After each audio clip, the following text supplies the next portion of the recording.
Well, hello. Welcome to the Pitchy Podcast. We're your hosts, James and Stephanie.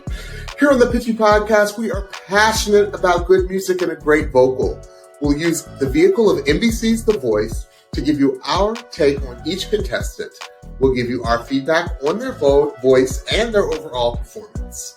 Here on the Pitchy Podcast, we'll always keep it 100 with the feedback and critiques of each contestant's vocal and overall performance. But what we're not here to come for is anyone's character or any contestant as a human being. While we may come off a little pitchy at times, just a little bit, if you know what I mean, we'll do our best to speak our truths in love, kindness, and respect.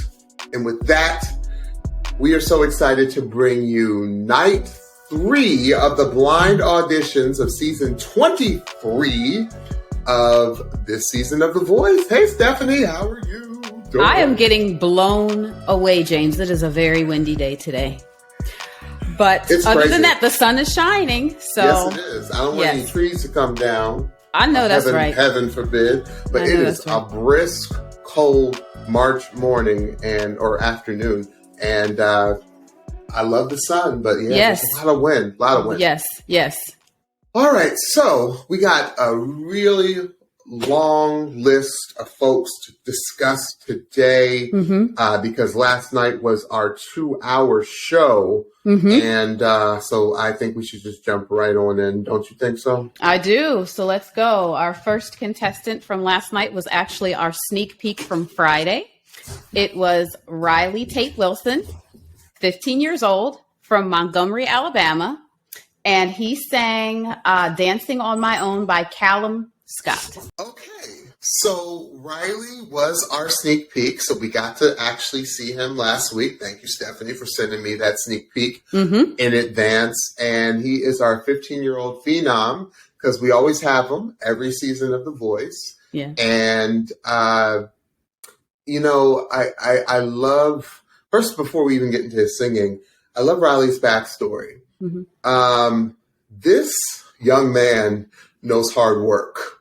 Yeah. Because if you haven't watched, Ryley basically raised his own money to build his own studio in his house at probably 14 or maybe even started younger. Yeah. But Ryley was like, I'm determined to be an artist. Come on. And the fact that he knew that at such a tender age is amazing because Ryley comes from a rather large family, especially if we're talking 2023. You just don't see families of, 5? I think there are 5 altogether. 5 siblings total.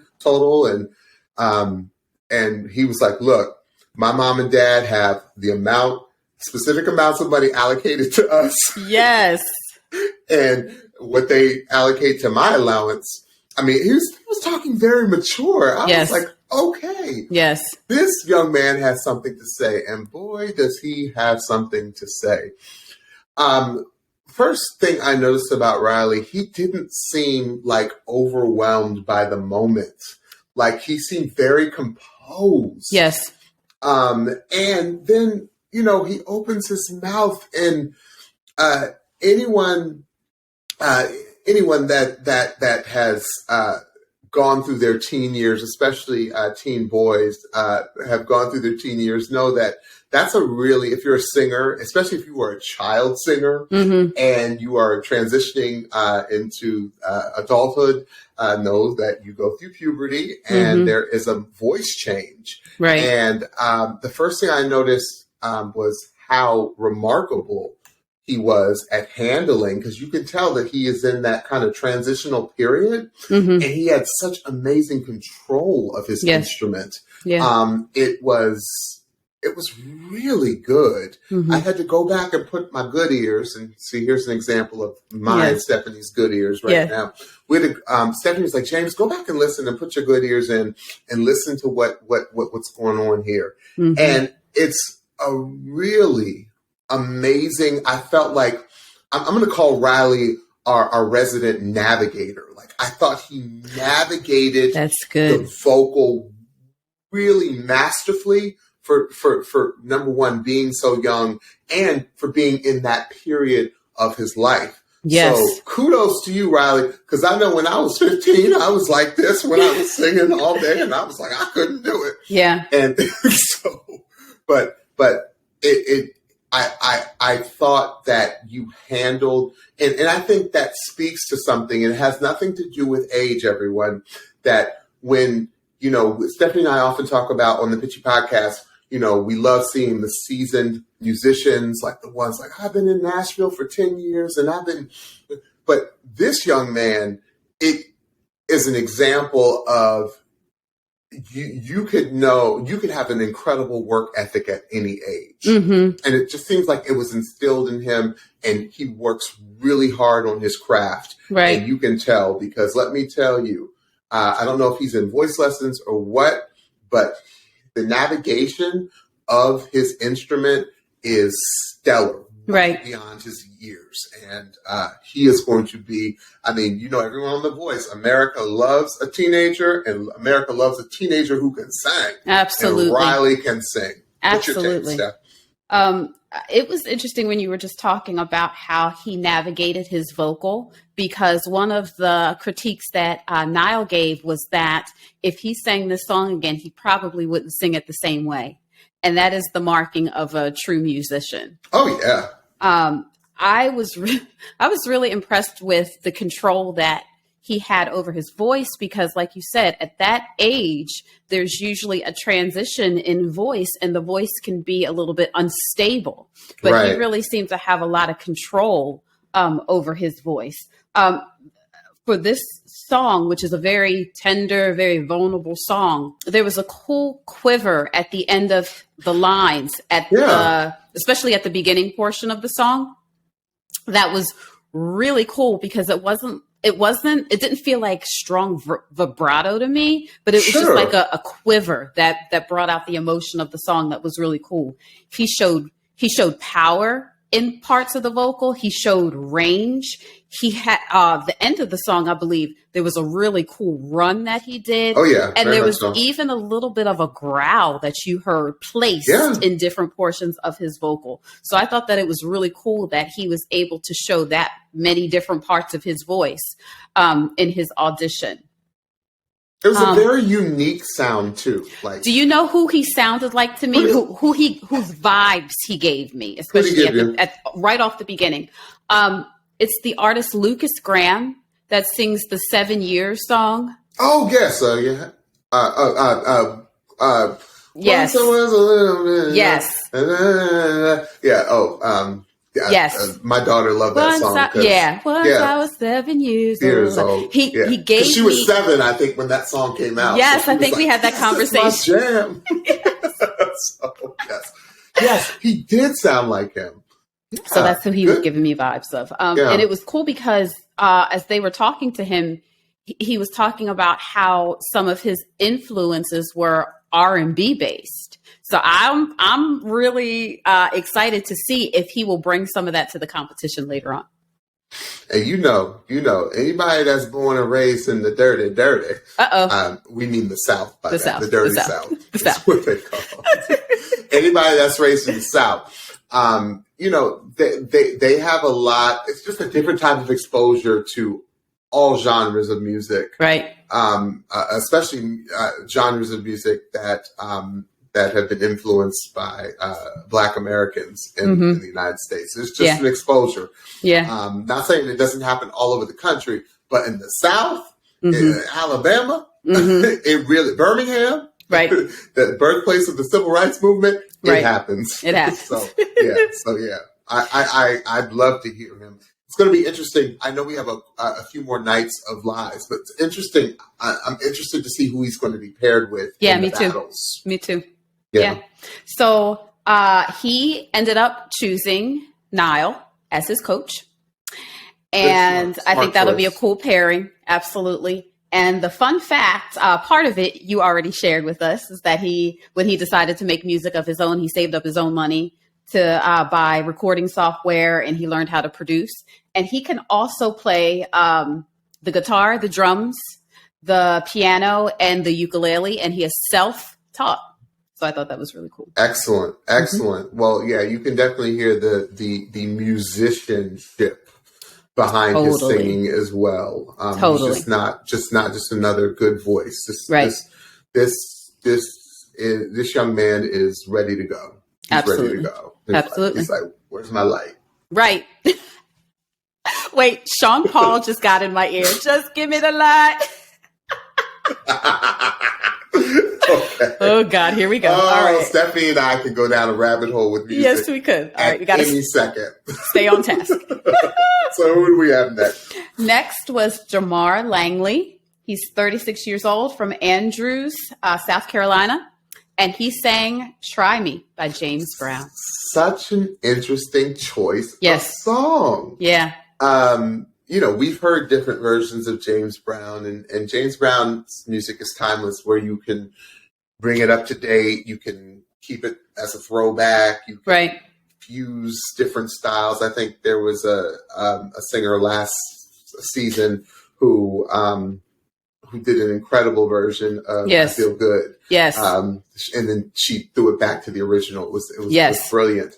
The first thing I noticed about Jamar was his stage presence. Mm-hmm. Okay. So let me just take a second on stage presence. Stage presence is so critical to have, especially when you are on this platform. Yeah. Can you grow in your stage presence? Absolutely. But when you're given a shot, and one shot like this, you only usually got to get one shot, right? Yeah, that's right. And so you got to bring it with the stage presence. And now, are there artists out there that the voice is so undeniable that stage presence may take a not a back seat, but just a passenger seat to their vocals? Sure. Yeah. And Blake brought up a really good point that Jamar is someone who I don't know if he said this, but Jamar did struggle a bit in the beginning of his vocal, but it got better and better. And that comes with obviously I'm sure a reduction of nerves and a settling in. Like you saw Jamar really settle in to the groove, into the song. But one thing, vocally, one thing that stayed constant, that is a huge plus for Jamar, and it reminds me of Eric Who last season. Totally different type of performer, right? But you can't take your eyes off of them when they're on the stage. Right. And everything was very natural in Jamar's movement. It did not seem staged. It did not seem, okay, turn to stage left and walk 3 paces. Right. And it seemed like the cameras, which is very important when you are on live television or when you're on television, that you got to hit your mark and all of those things that we don't know about. But I agree with Blake. I thought Jamar's voice got better and better as the song went on. Yeah. He did some cool things. Yeah. Cool things vocally. Vocally, especially towards the end of the song. I was like, okay, well, Jamar's got something to say. He really does. Yeah. But I was most impressed, again, by his performance. Because Stephanie and I have sung together for years and years, and we know how important it is to engage. Yes. And Stephanie brought up a really good point. We kind of had this conversation offline. I don't know if I'm stealing your thunder with this comment, but Stephanie brought up a really good point. She said, did you notice how Jamar was like that even with their backs turned to him? Right. And I was like, yo, that is so true. That is so true. Like Jamar was like, I'm going to give it to him. I'm going to make you turn around. Right. Even if you can't see me, you're going to know by my energy that I'm giving you a performance. Yeah. And to kind of piggyback off of that, like, this is not COVID times when there is nobody else in the building. There are people in the audience watching. So the more excited you get the audience, the more the coaches, along with what they're hearing, they're also hearing the reaction of the audience as well. And that's going to play into whether they want to turn around as well. So I think that it should not be lost on contestants to really do a full performance, because all of those pieces could influence whether the coaches turn or not. I too, again, love the fact that he is a consummate performer. I love that. Yeah. There was a really cool, like old school style to his vocal. It reminded me of like Motown, like old Motown, like how the guys back then used to deliver the song. That it sounded kind of, it was singing, but there was also an aspect of conversation and talk as well. Okay. I see that now, Stephanie. I didn't know where you were going with when it came to Motown. Yeah. Now what he's talking about a conversation we had before. That's why James is referring to that. Y'all didn't miss anything. This is an offline conversation, but I mentioned Motown when we were talking about Jamar. And yeah, I'm glad you're able to, as I was elaborating on it, you were able to see where I was going with it, because that's what I felt. There was a really cool falsetto that he went into at the end of the performance too. That was really, really great. I loved the fight, and that's a little bit what Blake talked about too. The performance may not have started out amazing. There might have been some nerves there, whatever, but he fought through it. And he got chairs to turn. So yes, that was, I love the fight. And that's the kind of character that you have to bring into these competitions, because every performance is not going to go maybe your way from the beginning, but that just because it might not go the way you want it to from the start does not mean it's over. So that's also inspiration for all the contestants coming. To just keep fighting through your audition, because you never know. And we also know that Blake Shelton does not turn for anyone. Right. He just does not turn. Right. Blake really, not even that he's such an expert on this show. Blake really has an ear. Yes. So we all know that with a show like The Voice, we don't exactly hear what they hear in the studio, right? Because of things that having to be mixed and balancing and levels and sound, and we can get into a whole sound conversation. But Blake heard something, and like you said, I think he saw the fight too. Because if you watch his backstory, Jamar he hustled. He's hustled. Yeah, yes. He's like, you know what? I was in college. I had a daughter, and I was like, I got to hustle. I got to provide, but I also I got to hit the streets and really, and it's no small feat to make it in music in the ATL. Right. And ATL by I mean Atlanta, Georgia. Right. Which is a huge, like next to Nashville and LA. It's like a huge music scene, especially the whole R&B scene. Right. The 90s R&B scene of music came out of Atlanta with LaFace Records being there and all that. But yeah, you could tell that this guy is like, I got to get my hustle to get this dream realized. For sure. Yeah. And his wife, she was so funny. She was hollering like, you better sing. Listen, to have a cheerleader like that, I mean, what else do you need in life? To have somebody cheering you on that proudly for, what you say your passion is. May we all have a cheerleader in our life like that. May we all have a cheerleader in life like that. Absolutely. And so interesting to see what he's going to do. Yes. Especially in the battles, because is he going to have the person he battles elevate their movements? Yeah. Because he's, such a mover and entertainer. So interesting to see. Yes. So Jamar went with Chance. Chance the Rapper. Yes. And the fun fact about Jamar is he is the youngest of 8 children. And apparently everybody in the house sang. Oh, yep. Him and some of his siblings created a group called Addiction. So, wow, interesting. So he is used to being on stage and performing.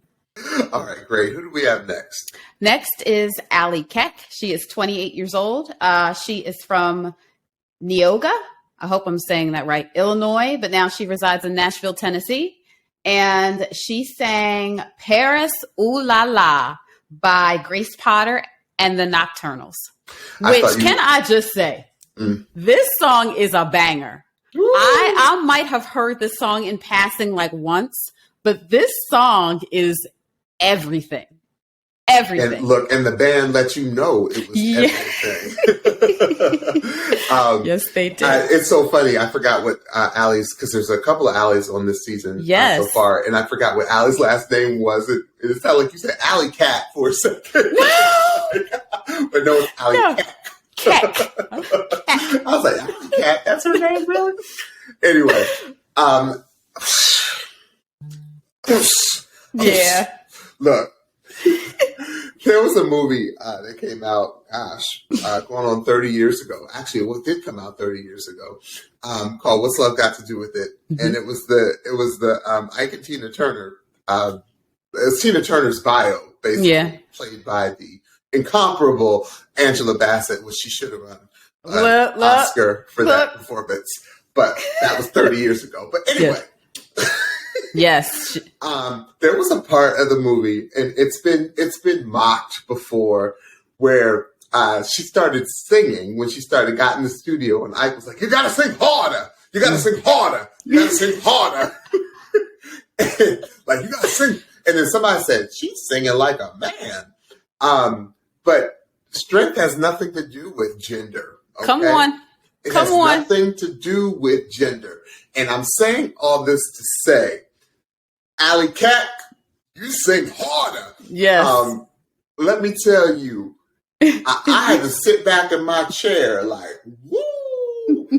This woman's juggernaut supernova voice was scary good. Yeah. And when I say scary good, any of you out there that know or have big voices themselves know how more difficult it is to sing.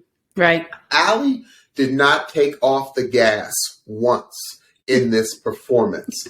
And I'm not going to say who, well, I'll say the person who, one of the judges, one of the coaches, excuse me, said, "I can't wait to, I'd love to work with you because I want to see you, if you can pull it back and then give us it all." Right. And because let me tell you, this woman, she's like, look, Stephanie, I already knew, and she's like, "You know what? But I'm in Nashville and I've been doing my thing in Nashville." I said, "Okay, y'all don't sleep on these Nashville artists. Like, come on, who are working as," and Allie had the nerve to say, "Yeah, I was $1 million club realtor, but I need to fulfill my dream." Right. And let me tell you, y'all, watch out, because she could win this entire competition, because she has a secret weapon, and her secret weapon is that she can sing songs, and is, I'm sure, going to sing songs that so far no one on this season is going to be able to sing. She is a true rocker. Like, and I'm not talking about today rocker. I'm not talking about alternative rocker. I'm talking about the heyday of the Pat Benatards, the heyday of Heart, the heyday of Janis Joplin. Yeah. And the list can go on and on and on.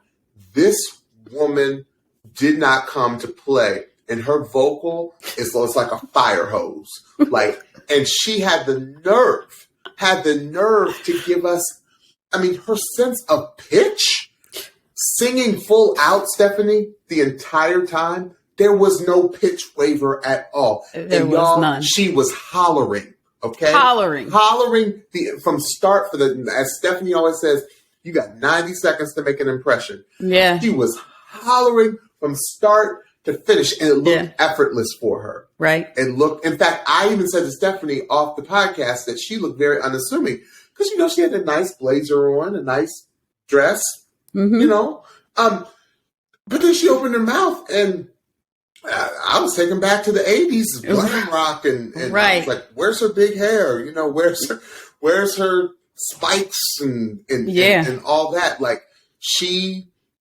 I text Stephanie, I said, I'm excited. Like, her voice excites me. For sure. I can't wait to hear what she's got to do. That was an audition. Yeah, it was amazing. I thought that it was really interesting that she had so much personality in her voice.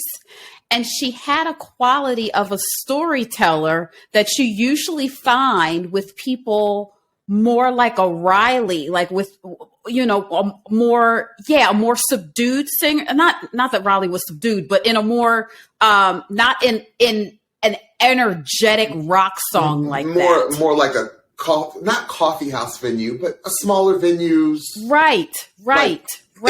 Intimate setting. Yes. You're so right, Stephanie. So I was like, what? Like, I don't know that I've seen this, this in recent history of the show, at least.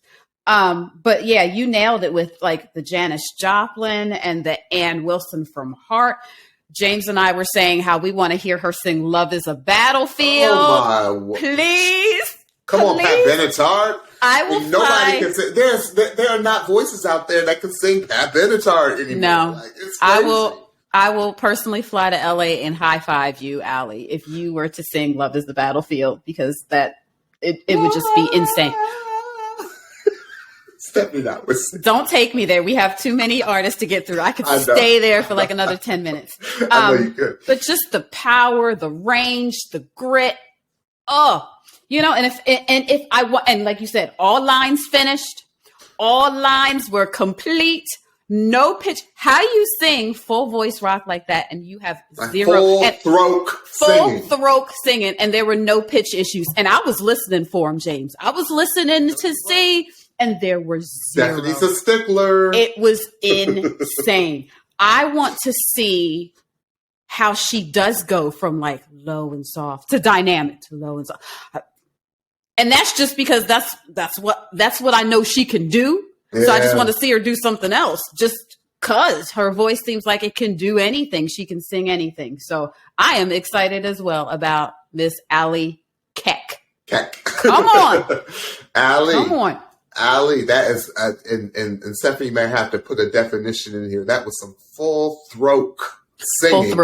Full throat. That was awesome.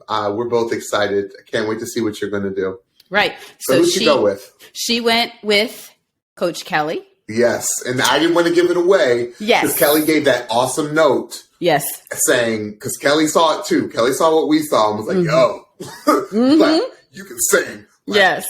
And you got this tsunami of a voice, and we're all back in our seat. But I want to see the colors. I want to see the levels. Yes. Ooh, that's going to make it even more dramatic and dynamic. Yes, absolutely. Yeah. So Allie's fun fact is that she loves to sing weekly at a Taco Bell in her town. That is the only one in the world that has live music. Isn't that cool? What do you say, Nashville? What do you say? Music sings, baby. Right. And get this. She released an EP that was Tori Kelly inspired. And she was signed to a record label in 2018. I want to hear that EP. Tori Kelly inspired? Are you That's what it me? Said. I want to hear that EP. Oh, she can sing. Come on. You don't release a Tori Kelly EP if you can't sing. Come on. I know that's right. All right, who we got next? Up next is Walker Wilson. He's 24 years old. He's from Nashville, Tennessee. And he sang Hurricane by the Band of Heathens. Oh, that was... I was actually giggling through his story because he's like, look, I'm a bouncer, but I'm slight. I'm 5'6". People ask me, how are you a bouncer? He's like, it's not that hard. Listen, that's right. Look, he's like, I can throw. No, listen. I can throw these hands. No. But I loved it. Like, because he was just like, you know what? That's my job, but I love to sing. And he was like, I love that he announced, he's like, yeah, I'm more of a Southern rocker. Yeah. More soul in the voice. Right. And let me tell you, Mr. Wilson, you got some soul in your voice. Right. I love it. I love, there's such a fine line when you get to Southern country, Southern rock, and blues, and gospel even. Right. Like you hear all of these influences that have come from this music. And, I thought at first it would bother me watching him walk around the stage, but it did not. Right. Because you could tell, like, that was him probably wanting to feel more comfortable. Right. At least that's what I interpreted it as. And it seemed genuine. It didn't seem like a nervous walk, because I was like, is this going to come off looking nervous? Yeah. But I loved how he really took over the entire stage. Yeah. And this guy I love people that show up to auditions like this and like, this is who I am, unapologetically who I am. And it's nothing flashy. Right. The guy who won was last season. Yes. Bryce Leatherwood. Same way. Yeah. Just shows up and, this is who I am. Right. This is my lane. Right. I'm going to give you a great vocal. Yeah. I really do hope Walker sings some R&B, because I can hear it in his voice too. Come on. But that's just a pipe dream of mine, and Stephanie's a little bit. Listen, we gonna get one of these country artists to sing some R&B. If it's the last thing we do here at the Pitchy podcast. I'm telling you. And we got to always watch out for people like Walker. Yeah. Who was just I believe a one chair turn, right? Yeah, it was just Blake. Yeah. Wow. Okay. So what you got? So at first I wasn't sure about all the growl in his voice. Right. I was on the fence. Is this him or is it not? And I really think that it's him. And when I say, is it him? I mean, is he adding that? Is it contrived? Is it contrived, or is that how he's really singing? Is that an affected singer? Exactly. And like you said, with him walking all around the stage and the backstory and everything put together, I was like, this dude is just him. He's just on the stage being him. I love the hustle of his story about being a bouncer in these clubs, but also using that opportunity to network. How smart is that? Smart. It's awesome. And that gives him the opportunity to be on different stages, to be around other artists, and to glean from them what he can to improve his own performances and his own vocal and his own experience, which is don't hate the player, hate the game. Thank you. At the beginning of his vocal, I heard, and I'm going to get this name wrong, I think, Scott Stapp. Is that the guy from Creed? Creed, yes. I heard Creed, dude. Oh, yeah. Can you take me higher? Yeah, just with the intensity and a little bit of gravel and growl in his voice. That's what I heard. Blake said that he could hear him singing God's Country.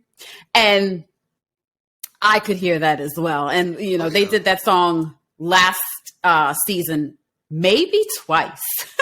They did God's Country by Blake. And I think that would be a great song for Walker to sing. So again, like James said, do not sleep on the walkers of the competition, because what they tend to do is come, do their performance without a whole lot of fanfare or anything. But that authenticity is what really resonates with people, and that helps to move them along in the competition. So can't wait to see what else you do, Walker. Okay, Walker. Walker's like, here I am. Yes. I am here. Yes. All right, who we got next? Well, let's just clarify and make sure everybody does know that Blake. Oh, yeah, sure. Blake was his chair turn, so he went with Coach Blake. He probably would have picked Coach Blake. So, he's in the perfect hands. And when you get paired up with Blake, watch out. Right. And the fun fact is it was a part of my feedback. I inadvertently shared it as part of my feedback about how he would use his job as a bouncer to network and meet with other musicians. So smart gentleman. Yes. Okay. So who we got next? Up next is Allie. Allie is 24 years old. She is from Walnut, California, and she sang "Killing Me Softly" with his song by the Fugees. So she did do and I need to give homage to the original singer-songwriter of this song, which is Roberta Flack. Yes. But a lot of my and Stephanie's generation and younger generations, because this song's kind of had a renaissance in recent years. Can't believe this song is as old as, well, shows, never mind. Nope. We're not old. Nope. We're just like a fine wine getting better. Thank you. But yeah, she did Lauryn Hill's version. And when I heard, and we'll talk about Allie's backstory, because her backstory is nothing but incredible, miraculous. But I'll talk about that in a second. But I always, Stephanie, I gotta keep it 100 with you. I get nervous when somebody's like, "Oh, I'm going to do a Lauryn Hill song," and I'm just like, And granted, this is the Fugees, but Lauryn Hill, this was kind of Lauryn Hill's big breakout. Yeah. Of, well, I guess she's got to go solo because she's one of the greatest vocalists of all time. Right. So when someone has such a distinct voice as Lauryn Hill has a song, and everyone knows that Lauryn Hill is the inventor of a lot of runs, like kind of like how Jasmine Sullivan, her predecessor, has kind of reshaped that whole invention of melismatic runs, if you want to call them that. Right. So I'm always nervous when someone does a Lauryn Hill song, because I'm just like, okay, are they going to do a copycat? Because it's very easy to crash and burn on a Lauryn Hill song because it's very specific. Right. Before I talk about why it's even more miraculous what Allie has done, I'm just going to talk about her vocals straight up. Right. Yo, this young woman invented new runs. Come on. Like, did you hear that, Stephanie? Like, Stephanie said, James. Put your good ears with it. You gotta go back. You're gonna catch. We probably missed some things last night. You gotta go back, put your good ears on, and listen to what this artist does. And Stephanie, I had to go back and listen like 2 times. I'm going to go back and listen more because I'm going to catch something new. Right. Each time I go back and listen.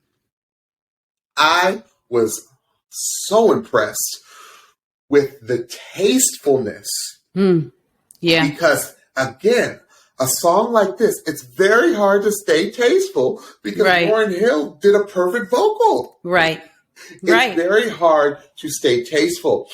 But again, and I didn't talk about this, and that's weird that I'm talking about both Allies, because there's 2 Allies. I didn't talk about this as much on the last Allie, but I distinctly notice the band on Allie Keck and this Allie, like the band elevating it to another level. Right. This was one of the funkiest arrangements of this song I've heard. Like it was a bop. It was banging. Yeah.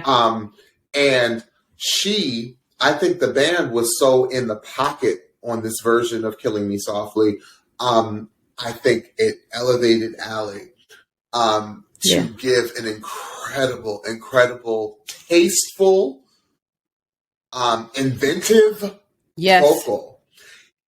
And I'm getting chills just thinking about this, because the more I process it, the more it doesn't make sense. But that's how miracles work, right? Come on. Stephanie, tell the Pitchy podcast what Allie has had to deal with her entire life. Yeah, Allie is hearing impaired. Her father said that he would sit there and play drums and she wouldn't move. It can't be explained other than miraculous. Yeah. So hearing significant hearing loss. Yeah. And so my mind is going, right. My mind is going, okay. Cause I know that, you can feel rhythms and things like that, but my mind is starting to go like, obviously it is her blessing.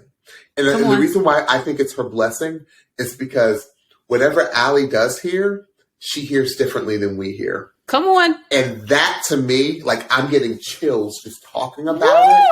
Like, come on. Wow. Like, to be blessed with what some people might think is an impairment or a deficiency or wound up just being her greatest gift. Yeah. Would Allie be the same singer? Come on. If she did not have the significant hearing loss? I don't think so. Me neither. But I believe other things in her are heightened. Yeah. And I believe she does hear internally, but doesn't hear anything like we hear. Right. Which to me is, I can't wait to see what she does with these songs. Absolutely. And that's what I started thinking about Stephanie. Like, again, my mind is blown. Allie cannot be explained. Right. But I just was like, now it makes sense why this young lady has invented runs, because she's had to. That's right. She's had to. That's right. And that's what is just unfathomable to me. That's right. Unfathomable. Allie, you are an incredible musician, an incredible artist. Absolutely. I don't have much to add, just because James touched on a lot of the things that I wanted to say too. The one thing that I will say that James did touch on is that as I listened to the song the second time today, and I was listening to some of her melodic choices, and I've heard however many number of versions of this song. Oh, okay? Yeah. I have never heard the runs that she's done, that she created, ever. Never, ever. And it was wild to think about the fact that she has a hearing impairment, yet she was able to create melodies and make melodic choices in her runs that I have literally never heard before with this song. We've heard every run under the sun with the song, Stephanie. Every good, bad, and somewhere in between. And if you weren't sure, go to the end of the song and listen how she ended that song. I was like, way to open and close. Right. Way to give a complete audition. It was, all I can say is that it was a miracle. Yeah. It was a miracle. Yeah. There's no other way to describe it. It was a miracle. Can't explain. That's what you explain the things that you can't explain. That's right. Other than, I'm going to change it. I'm going to say she is not hearing deficient. She is hearing efficient. Come on. Come on. Like the gifts that this girl's been given. And I just loved her. I loved her parents. Yeah. I loved her family. I liked her look. Yes. I liked her whole vibe. Like all of it. It was all of it. She was giving sunshine. Like I just felt like she was a light. She was a light on that stage. She was a light. Yeah. Loved it. So Allie chose Kelly. So Kelly ended up with 2 Allies last night. And her bench is we said when Kelly came back, watch out, y'all. That's right. And Blake knows it. Blake, that's why I like their playful banter back and forth. Blake knows that Kelly. Well, I have something interesting to say about Blake, but I'll give Allie's fun fact. Okay. And it's actually not a fun fact. It's very interesting to hear. It's an explanation about how she is able to do what she does, how she's able to perform. She says that she feels the way the note feels in her body. And she's able to perform with the aid of really good hearing aids. So there is a level that she is able to hear a pitch to be able to have a starting point, because that's a necessity. You have to be able to find where you're open, like where your key is to be able to move around. But the fact of what she's able to do with the little bit that she is able to decipher is incredible. And just for people that don't understand what I mean by she's able to feel a note. Well, this is how I can just describe it. When we sing, we wear inner ears. Sometimes our inner ears don't allow us to hear us the best we can. Correct. So when I'm rehearsing, I try to close my eyes and feel where notes are, the sensations in my throat, in my mouth, so that I can return. Listen, that's what I got to do because that's good singing. You know, I can't depend that I'm going to be able to hear me. So Can't if trust I can your ears, baby. That's right. So if I can remember where I feel those notes, I can find my way. That's good. That's good teaching, Steph. Listen, and I ain't even got no degree. Thank you, Jay. That is good teaching. I went to school for that. I went to school to learn that, y'all. I did. Hey, I did. listen. Feeling is sensational. It's sensations. Yeah. It's not, you can't trust these. Right. They'll fail you every time. Right. Quickly, the interesting thing that I wanted to say about Blake is that he said he didn't turn for her because what she does is so far outside of his lane. When, whose team was Wendy Moten on? Blake's. Okay. So he's saying he doesn't do R&B? Yes, he does. Yes, he does. How about the artist that from season either 20, was it 21? The young man. Who won? Yeah. He was an R&B singer. He's a team So Blake. I'm going to need some better excuses from these coaches about why they're not picking people because that did not pass the smell test for me. But I think that she ended up with the perfect coach in Coach Kelly. Absolutely. All right, great. Who's next? All right, moving on. Our next artist was Manasseh Samone. She's 22 from Dallas, Texas, and she sang "Rise Up" by Cynthia Erivo. Audra Day. Was that Audra Day? Oh, I think it's Audra. Oh, Audra Day. Let me start that again. Yeah. Cynthia sang the other song. Yeah. I'm getting my songs in this. I'm getting my power ballads messed up. Let me see. Okay. Next up was Manasseh Samone. She's 22 years old. She's from Dallas, Texas, and she sang "Rise Up" by Audra Day. Awesome. So Manasseh is auditioned. She was a blind contestant. Not blind, excuse me. She sang in the blinds. Yes. Last season. Yes. And I did not get a chair turn last season. So Manasseh was like, I'm coming back. I'm bigger. I'm better. I'm more prepared. And I'm going to stay true to what my talent is. Right. And Manasseh has a beautiful name. Again, I agree with what gorgeous. Chant said. Yes. Manasseh was like, I am a classically trained soprano. Yeah. Who's can sing gospel and R&B. Yeah. And Manasseh, that's exactly what she gave you. Yeah. Here's another one that only because I went to school with a lot of singers like Manasseh. The instrument is huge. Right. It's a big voice. So, and Manasseh's young. I think she's 22. 22. And what you all don't know, like the larger the voice, the more it takes to marinate. You got to let the big voices marinate a bit. Where, and I can speak for this for myself as someone who has a larger voice.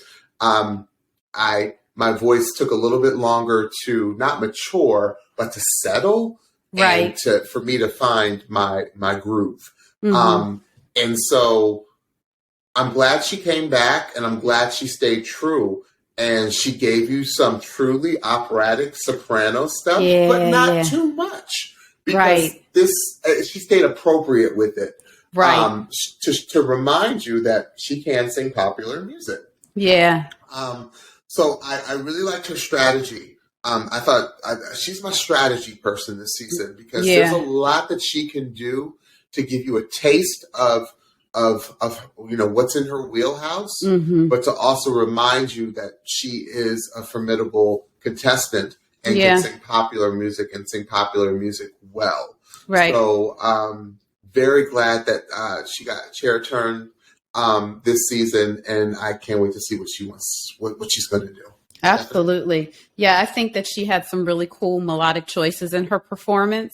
Again, like you said, she's got a big, powerful, beautiful voice. There were parts in that song, and the song choice was really good because there are many spaces in that song that allow the voice to soar. Yeah. And that's where her voice really shined, when she allowed her voice to soar. And again, just like you said, James, I think that she made really good choices as far as when to bring the operatic tone and quality to her voice, to do it in spots and not too much, because that just wouldn't really fit in this competition, but just tastes of it to let you know, this is what I can bring. This is, this is the quality of my voice that I want to highlight. Right. I think Kelly made a really good point when she was talking about the struggle between the passion and the technique. Yes. And again, Manasseh is she's young, not very young, but she's young. So there is so much time to work on that, to continue to work on that, so that doesn't add a little bit of the unsteadiness that we might have heard, especially at the beginning of her performance. But overall, I felt like this was the episode of the fighters. I felt like there were a lot of people fighting in different elements of their own performances within this episode. And I love the fact that she came back the next season and was like, I'm going to try this again. Right. I think that I'm ready. I worked on my craft. I worked on, everything, and I'm ready to bring it back. And how smart was it? And I don't know how much the contestants know when they come to each season. I don't know when they know who the coaches are going to be, but it was really cool that she came back to a season where there were 3 coaches that had not heard her before. She made that point. I loved it. Yeah, whether that was strategy or whether that was just a happy coincidence or whatever, I think that might have worked in her favor as well. So I'm really interested to see and excited to see what's going to come next for her in the competition. Manasseh, there's an artist out there, very popular R&B singer out there, Lettucey. Pay attention to Lettucey, because Lettucey is someone who you could tell has the classical training background. Yeah. And Lettucey is undeniably an R&B singer. I'm sure you've heard of her because she's very popular in the R&B world, R&B soul world. But listen to what Lettucey does, because you always hear that Lettucey has control of her instrument. Right. And she gives you the crazy highs, the crazy big, and you can hear the opera, but it's still R&B, even in the top parts. But Manasseh, you have a perfect opportunity to create your own genre of music. Ooh, that's so true. You go, so girl. True. Mm-hmm. Okay, who did she go with? She went with Coach Chance. Yes. Yes, good. I think that would be a really good pairing. I see Chance doing a lot of creative things with the voice. Oh, yeah. Her fun fact is that she is a preschool teacher. And she incorporates music a lot in her classroom, which I can identify with. I know you can. All right, who we got next? Next up is Jerome Godwin III. He is 20 years old, and he is from Montgomery, Alabama. And he sang POV by Ariana Grande. Alabama was deep this episode. Yes, it was. Ryley and Jerome being from Alabama. Wow. We haven't heard POV done by a male voice since the battle between, I think, another Ryley and that young gentleman. Oh, remember that? Seasons ago. And yeah. Like it was fire. It was when the song I think first came out. Yeah, and we were You're like, right. oh, right. Yeah. I forget the other gentleman's name, but I remember her name was Ryley, but I was pleasantly surprised because again, he's like, oh, I have a musical theater background. And I was like, okay. I was like, what you gonna do? And then when I heard POV, I was like, I don't know how I feel about a male voice, singing this song. Right. And ever since Jiminy did POV a few seasons ago, I kind of compare, like Ariana Grande did. Yeah. Everyone to Jiminy's Blind Audition with POV, which was insane. But I really like this young man's voice. Yeah. I really like the choices. I really liked how he gave us melody and then he went and put his own thing into it because like Stephanie always says, this is a song that can give you some space to do some things, as Jiminy showed us on previous seasons. But I just like him. I like him. He's a very likable dude. Like he's just I think he's solid. Yeah. Again, nothing too showy. Right. But just really good. Really, really solid. Really good. What's your take? Absolutely. I think that this is a really challenging song choice because the melody in and of itself, the way Ariana delivered it, the vocal in itself is very intricate. So anybody doing anything to differentiate it and landing those choices, come on. Yeah. Come on. Yeah. And there were many spaces within the song where Jerome was making different melodic choices within the performance, and he was landing all of them. I loved his lows. Yeah. Especially, he was giving me all the lows, and he was hitting lows. Now, I think that people don't really, when people hit high notes, guy or girl, woman, lady or man, when you hit a high note, it's like, ooh, that was exceptional. Right. But I don't know if people understand how difficult it is to solidly hit a low note. We were having this conversation, pulling back the curtain. My husband had to sing a song at church this week where the beginning of the song was very low in his range, and he was worried about being pitchy. So I want people to put some respect on the low tones of the song because it is. Please, because that's difficult too. It is. And Jerome did a really good job doing that. Like I can't talk. I like the vibrato in his voice as well. I thought he had really good vocal control. And like you said, James, solid. You could tell that he is somebody that has been singing for a long time, even though he has not been on this earth for a long time. So I'm very excited to see what he's going to do. He looked a lot younger than he was. Yeah, absolutely. I was like, are you sure you're in college? Yeah, absolutely. Yeah. Great job. Great job, Jerome. I think I see you being around for quite a while. Absolutely. So he ended up on Team Nile.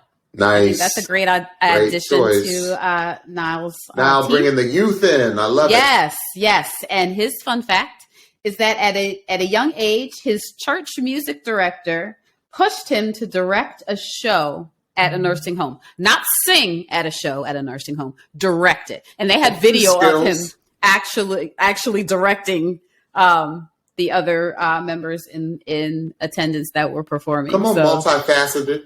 Come on. Love it. I love it. Okay, so who do we have next? Next is E.J. Michels. He is 31 years old from Drapers, Utah, and he sang Easy on Me by Adele. What a song to come out with. And then, EJ, you had the nerve. You had the nerve to play and sing at the same time? Yes. I know there are pianists out there that listen. I know there are vocalists out there that listen. I know there are people who can play and sing that listen. But I bow down to those of you that can do it well. Yeah. Because not everyone can sing and play at the same time because it's very difficult. Yes. It's very difficult to do. And then have the nerve to do a very difficult song. Come on.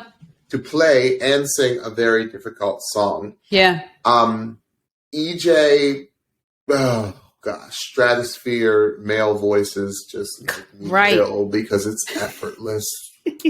I say it every time. There was someone that Stephanie and I used to sing with on a regular, and I used to just look down the row at him and just shake my head and be like, how do you do it? I'm sitting here giving all the diaphragmatic things to produce something you're just standing there and singing doing. Yeah. EJ, wow. What a voice.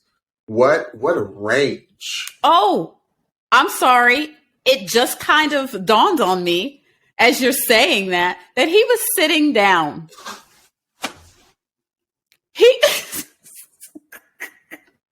No, because anyone that knows about singing, when you sit down, now some people have mastered it and can sit pretty erect and not crush their breathing apparatus, as they say, with the diaphragm, because the diaphragm kind of sits like this right below the rib cage. But I'm not going to go into vocal pedagogy. But anyway, And it was effortless. And what I loved that EJ also gave us is, I thought that was one of the strongest, next to probably Allie, Keck. I thought that was the strongest start of any one of the evening. I thought that is a hard song to start. Come on. Come on. That is because it's kind of like, it's a conversation, that song. And it's, to me, I always thought that song sounds like it's starting mid-conversation. Right. Think about it. Like, oh yeah, and blah, blah, blah, blah, blah, blah, blah, blah. Like, that's what that song sounds like to me. Yeah. And it was so good. And this song is so recognizable that it's one of those songs where people get nervous because they know that piano part. Right. And they know what the song is because it's a tall order to sing this song. Yeah. EJ is, watch out, y'all. Watch out. Yeah. Like, because there's so much. The thing that I like about EJ is there's so much he can do with his voice. Mm-hmm. You can tell any piece of music that he's going to be given, he's going to attack it.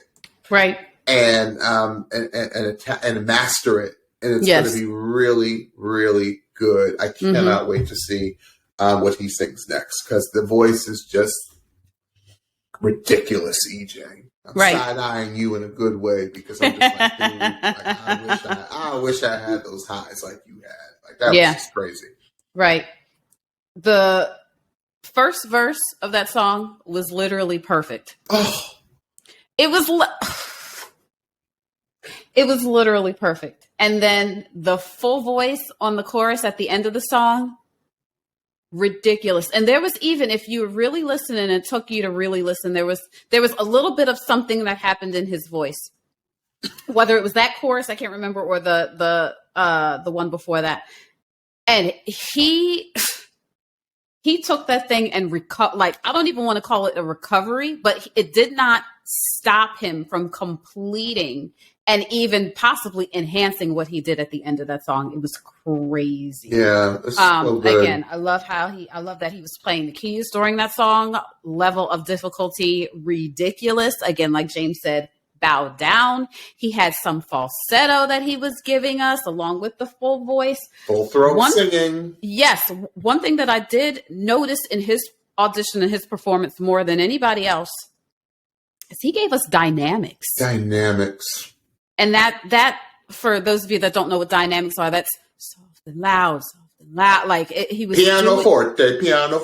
Yes, it was very noticeable. So shout outs to the sound people of the voice that allowed us to be able to hear that. I cannot wait to see what he does next in the competition. Yeah. He's got a voice that can do anything. Lovely voice. And I love that, every once in a while on The Voice, they started doing this not showing. Because remember, he wasn't shown at first. Right. So people probably thought it was a female singing. Right. Because he has such a high timbre to his voice. Yeah. But that was crazy. It was. That's crazy. It was. So he Adele, are you kidding me? Right. So he ended up on Team Blake. Good pickup for Blake. Excellent pickup. Huge. Yeah. And the fun fact about EJ is that he grew up playing classical piano using the Suzuki method. Now, do you know what the Suzuki method is, James? I do know what the Suzuki method is. It's a teaching method of, well, I'm not going to go into it, but it's a teaching method of young kids. Like when a kid is first learning piano, this is a method that is taught, and it's very intense, very rigorous, and it's very effective.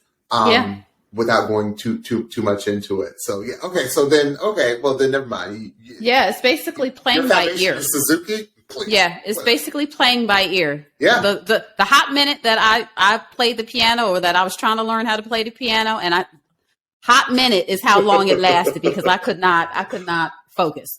But it's just playing by ear, playing by what you hear. So good for him. Incredible. No joke. Okay, so we have our final contestant of the evening. Yes. And was she? Oh, wow. I'm just going to let you announce it before I get into this.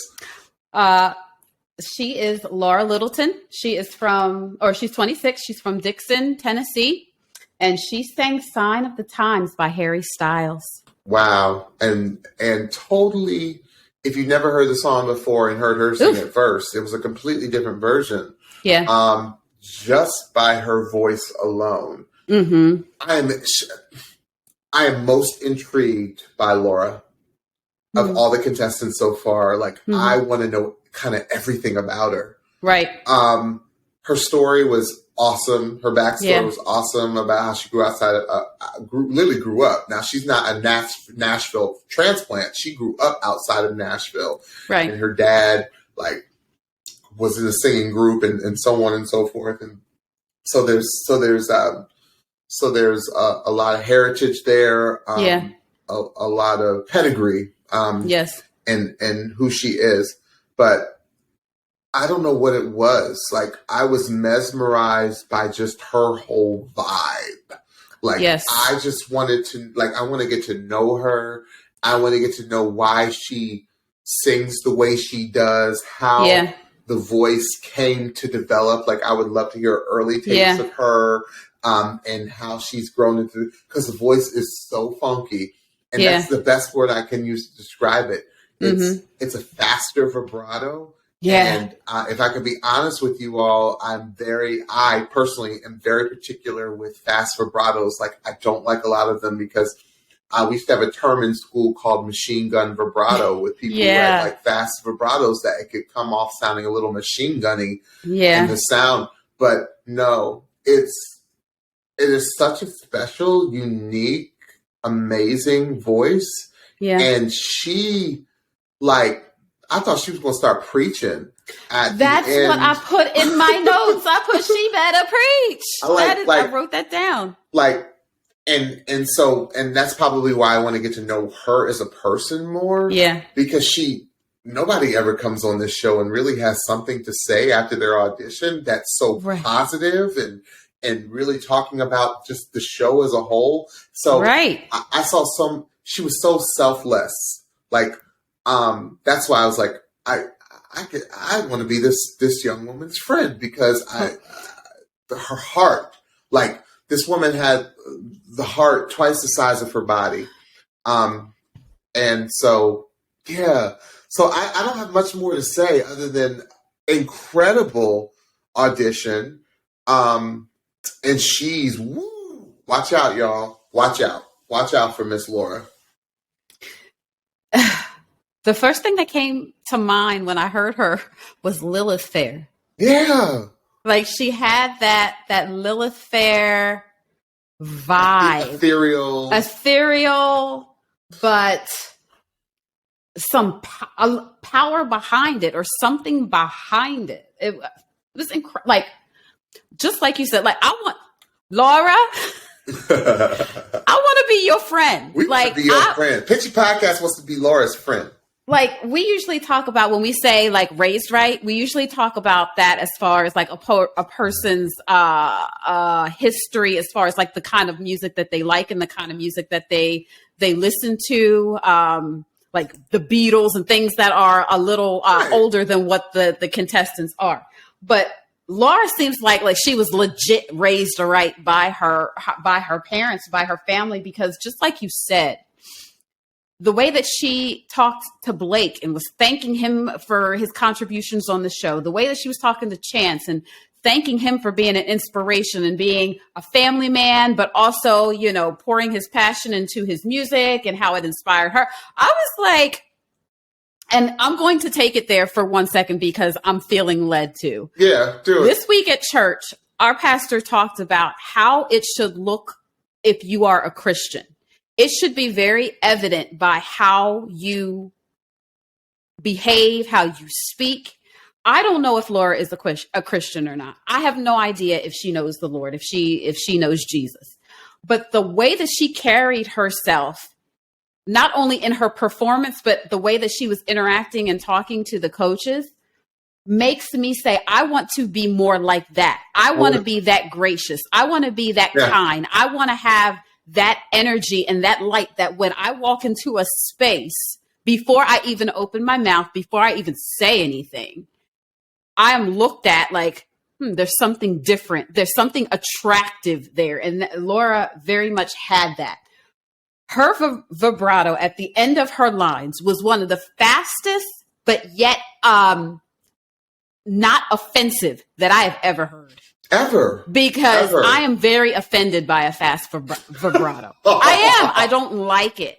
But I loved hers. Strong all around vocally. The arrangement of the song was so cool. Really cool song choice.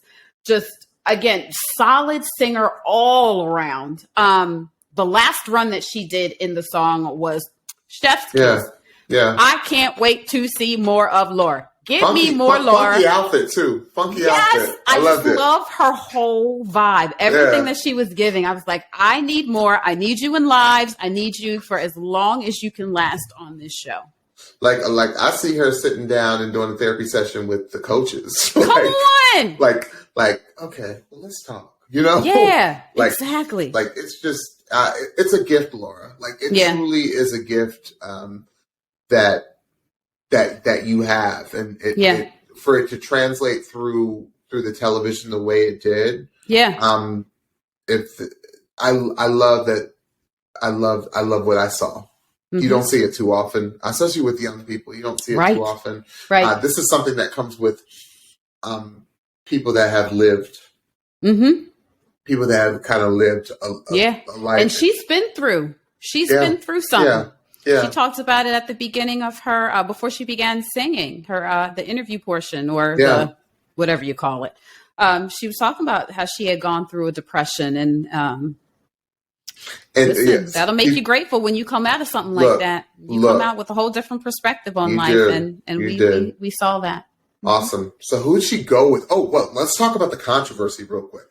What happened at the end with the choices and what Kelly did? Oh, that's right. So Kelly decided to use her block. And Kelly decided to use her block on Coach Blake. Smart, Kelly. Because Blake would have been like... Yeah, But was it smart? Because what Kelly was banking on was that Laura was a country artist singing this Harry Styles song. But it was interesting how well she connected to Niall. So as the more that Laura and Niall were talking, and the connection between Niall and Harry Styles, obviously being bandmates on One Direction, Kelly started being like, maybe I done blocked the wrong person. And I still think she blocked the right person, because I think with Blake, Laura would have won this whole thing. Ooh, I think Kelly blocked the right person. If you think it's strategy, if we're thinking strategy, I know we don't talk about this too often on the Pitchy podcast, but this is still a television show, and you got to think strategy. Right. That's interesting. I hadn't thought about that, James. So in the end, Laura went with Coach Niall. Wow. Yeah, wow. She did. Wow. Quickly, the fun fact about her is that she makes her living doing photography. So she is an all-around creative. Yeah, you can tell, and you can tell by the outfit that she's a creative. Right? Yes, and that's a great word for her, because I bet anything that she does artistically is just out of this world. Absolutely, it's just amazing. Yeah. All right. Well, we've been talking a long time because this was the 2-hour episode night. Yes. So I can't wait to get back with you again, because tonight we have another hour of Blind Auditions. So tell everyone what they need to hear, Stephanie. Sure. Don't forget to follow and subscribe to the Pitchy Podcast on your favorite podcast platform, except for Spotify, who seems to be having some issues right now. I know. But everybody else, get it together, Spotify. Everybody else has our up-to-date episodes. So you can be the first to know when we drop a new episode. And as you know, we are on YouTube. So please search for the Pitchy Podcast and hit that subscribe button so you know when we drop a new video. And lastly, don't forget to follow us on Instagram and TikTok at The Pitchy Podcast for new episode alerts, episode clips, and so much more. Well, until we meet again, see everyone tomorrow. Bye. Bye.